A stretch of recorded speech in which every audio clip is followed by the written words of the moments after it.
Hello everybody, welcome back to the channel. Welcome to a video that explores Cavalier difficulty, or basically the best champions to go against some of the bosses, and also just some few thought processes about some of the lanes and some really cool champion interactions. Do bear in mind this is not the Cavalier cheat sheet 2.0 video. That's going to be dropping towards the end of the week, as I've got to test out a few more champions before we look at improving that one. And yeah, it's going to be really good, really helpful for players. But in any case, most of the champions that I like using are to the left-hand side, mainly with Corvus, Medusa, Angela, and Cat Marvel Movie. There are some great champions for interaction with quest number 1, which is all about cosmics. The particular boss is going to be Thor Ragnarok, and for this particular one, I used Corvus Glaive, especially with the interaction of that which is Energy Adoption Lightning. And it's up to you whether or not how you interact with that, because you could use Cat Marvel Movie if you wanted to and get yourself really charged up and then blast in.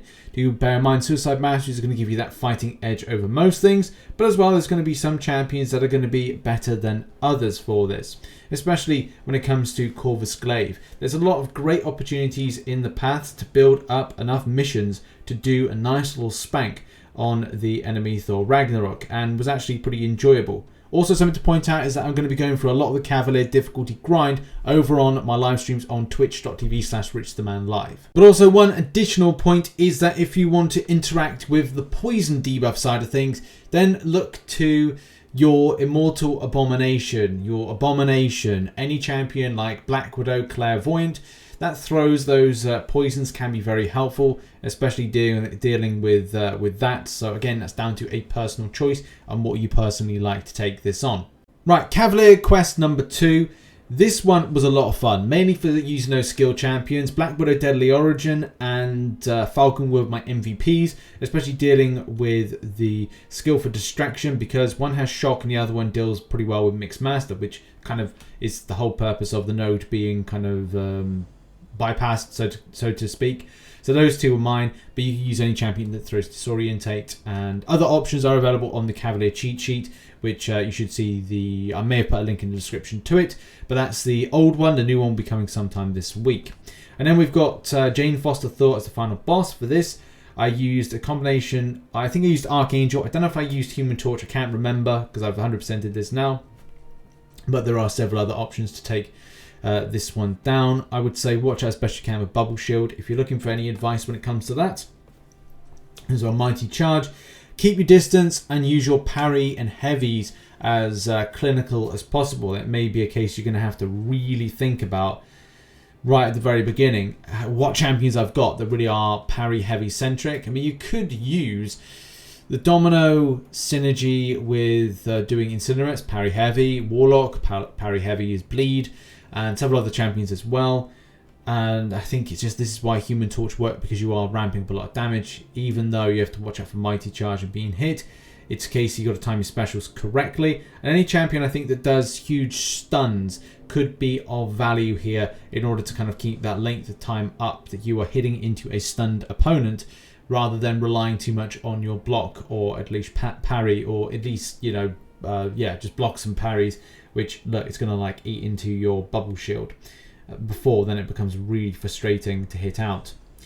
EMP modification, whenever they attack, it gains a buff, the defender gains an overclock charge max then. So try and find champions that don't throw buffs too much, or have buffs too much, so it kind of has to be very specific on who you choose. A Mega Red, that might be a good option as well for this, and as I said, any champion that is able to ramp up debuff damage without so much as you having to worry so much on your parrying or kind of staying in block, because as I said, it will eat into it and it'll be really annoying by the time the fight ends. But I don't think it's going to be too much of an issue, especially if you're using those champion options. Now on to quest 3, or kind of mission 3. This is the one where using Mystics is going to be of value. Personally, I'm not a massive fan of the interaction of the Mystics with the node that Kabam have put in place, this kind of persistent pressure. I kind of think that it's better to have slow debuff champions, or champions that are able to do stagger effects, which does limit some of the Mystic line. That's why I think the Sorcerer Supreme, Dr Doom with the stagger, any champion that has slow debuff, Red Guardian, She-Hulk, to name but a few, but I think that's probably better than a lot of the examples that you could use from a Mystic perspective. But when it comes to the end boss, this is where you're going to have to really box clever with interaction, because you've got Hard Knock Life. That's something to point out, which is every time the attacker performs a successful well-timed block, you're going to passive Disorientate, reducing defensive ability. And as well, you've got Thermostat, which is the attacker starts the fight with thermostat value of 10. Landing basic attacks increases by 1. Hit, block, and attack or activate special, it decreases the value by 2. I kind of felt that I was still building up quite rapidly on it. If the value reaches 0, the attack is inflicted with Cold Snap. If the value reaches 20, the attack is inflicted with Incinerate. I did find that, it wasn't, even though I was trying to reduce it, it just felt I wasn't reducing it as quickly as I wanted to. However, though, I would say that champions that interact well with this would be the likes of Apocalypse. Apocalypse would do very well, because he also will gain a Disorientate immunity, which again is another kind of like cool interaction. So you can get the Incinerate immunity, but also you can get the Disorientate immunity. Really cool interactions. Human Torch is cool in any case, because you put Flame on and then you're able to kind of like smack in the enemy quite nicely. But as well, just the interactions there, that's pretty perfect. I think you can use Ghost with this one, and Blackwood or Clairvoyant if you switch the mode to be the Incinerate ones. Iceman as well was part of the kind of like team that I used for this. But yeah, there's several more options. I'm just giving you a few there for that. And now here we are in Quest 2.2. The team that I used was mainly around Old Man Logan, quite weirdly enough. Now you can amplify things like the regeneration and the damage output you can do with that champion with a combination of Domino and Sabretooth on the team, and that again is mutant, so it plays into the narrative of the node. But you could also use several other different champions, especially with this, so you don't have to feel restricted. But there are so many kind of fun champions. Apocalypse, I love using Apocalypse. It's a great champion. Professor X, to name but a few. But there's a lot more that could be used mutant-wise. For this, Magneto as well, I had in the team, because again, he's great against any #metal. But when it comes to the boss, things really kind of like shape up and change, because it is the Falter boss. That's the thing. This Falter boss is causing a bit of frustration here and there, not completely. Especially because it's got Bane on it. So Bane and Arrogance. So you got that Falter and you got that Bane. You need champions that are going to ramp up the debuff damage.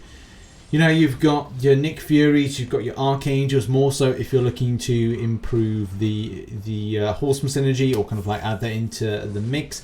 Especially if you're building up along the lanes, and just makes perfect sense. Professor X can amplify and improve any kind of mutant on the team synergy-wise. And I'm sure there's a splattering of other champions that could be used against Void. But anything that's high debuff damage is very, very important. More so when it comes to like taking on this champion. Other suggestions from players were Ghost, Colossus, Abomination, as an Immortal Abomination. So yeah, there are several others that could be used against this. It's just a case of kind of like picking and choosing your time wisely. More so for the Arrogant side of things, which is every 10 hits on the attacker attack combo meter afflicts them with a Falter passive, and it causes their attacks to miss and last 3 seconds. When the attacker is struck, Falter is removed. So I guess you could try and get hit, but if he wants to get hit nowadays, you want to close that fight down very, very quickly because of the debuffs that Void will put on you. And yeah, just kind of like as quick as possible. Massive debuff damage. Get hit. Optional. Try not to though. I mean, I don't want to get hit. And any maybe champion that kind of works around miss would be something of value, or works around that Falter debuff. And now it's time for 3.1. So on this one is when you get Odin, or as I like to call him, Big Papa Smurf. It is not. That's a terrible, terrible, terrible name to be put into the put as like a game thing. So don't call him Big Papa Smurf or Papa Smurf. Even though it kind of looks a bit like Papa Smurf, but golden and lack of blue. But moving swiftly on. This is all about science champion interaction. So if you've got a champion that's either poison immune or interacts with this particular narrative of play, I don't like this one. I don't like the science one because of the amount of tick damage that's come from poison damage. And that's really saying something if, and that's the key word or key thing, if you are using a champion that is poison immune. That's when it becomes a problem. Even using the likes of BWDO, which I normally use because I'm able to ramp up a lot more damage quickly, and especially with smashing in massive SP2s, and as well the kinetic shield charges are being absorbed. If you've got a skill on your team, that's kind of like how I like to play it. I did bring Human Torch, but I think I'm going to have to find and make a stronger science poison immune champion, which will probably be Immortal Hulk in future, in order to work on this and make it a bit more enjoyable than it is. But anyway, moving on, I digress. And against the boss, so Odin has, he has a Divine Barrier. While fighting Mystic attackers every 10 seconds on a timer, the defender becomes immune to Nullify, Fate Seal, Stagger effects for 10 seconds. That's a slight problem, not ridiculous. But Supercharge, every 15 seconds the defender activates a power gain buff, granting 20% of their maximum power over 10 seconds. And then there's a few other things as well when we come to, like, we've got Feast of Indestructibility, Indestructible even, Now You See Me, and Steady Perseverance. But Now You See Me, every 8 seconds the attacker is inflicted with a Volta debuff. Yeah, it's kind of like, it's not great, is it? And the stuff that kind of like you get over, they get over you. For this, it's actually a lot more easier than you might think. There's going to be several champions out there that interact a lot better than others. Magneto, number one, is the best, with it being #metal, and takes very few hits in order to do it. You know, you've got the Unstoppable, which massively helps you out and covers your back when times of fold to happen or times of other stuff. And yes, it took a little bit of damage here and there with my fight interaction. But Morningstar is an option as well. Morningstar is another option if you're persistent and build up, which is difficult to do in this. So I think it's SP2 spamming in order to like punish the extent of buffs the enemy gets. But as well, we've got Longshot. Longshot I think is probably one of the best ones to do because of just the interaction, class advantage, and I think as well. Oh, and just stick Odin to the SP1, even though there's it's very avoidable, especially from a point of he'll come at you a little bit and then throw a projectile. Either it's a beam or a spear bolt thing. It is a case of, you know, it's just a case of keep distance first of all, and then watch out for something coming across the screen. Whilst you see something of a projectile or an energy beam halfway across the screen, then time it and then swipe back and you should be fine. Okay, now on to the final 3.2 Cavalier mission. This one was fine. This was actually really good for lane clearing, immensely fun with a combination. I was using Warlock. I kind of feel like it might have been cool to bring in something like Vision in the team, but I kind of feel Hulkbuster is kind of a champion that I like using on a monthly basis in Cavalier difficulty, so I rock that. Man, the damage ramp up capabilities, and I'll be doing another video later on about Warlock in this particular mission. How much I enjoyed it! Like, it was ramping up damage like just amazing amounts. I'm talking like 20, 30k. If I had Suicide Masteries on, I'd probably be able to see a huge amount more, but it was still fun nevertheless. Mangog. Now this is a bit of a nuisance champion, and the kind of easiest way to explain the way that this champion works is kind of watch out for immunity. So the champion will, right here, when the defender is knocked down by a heavy or special attack, they become debuff immune for 6 seconds.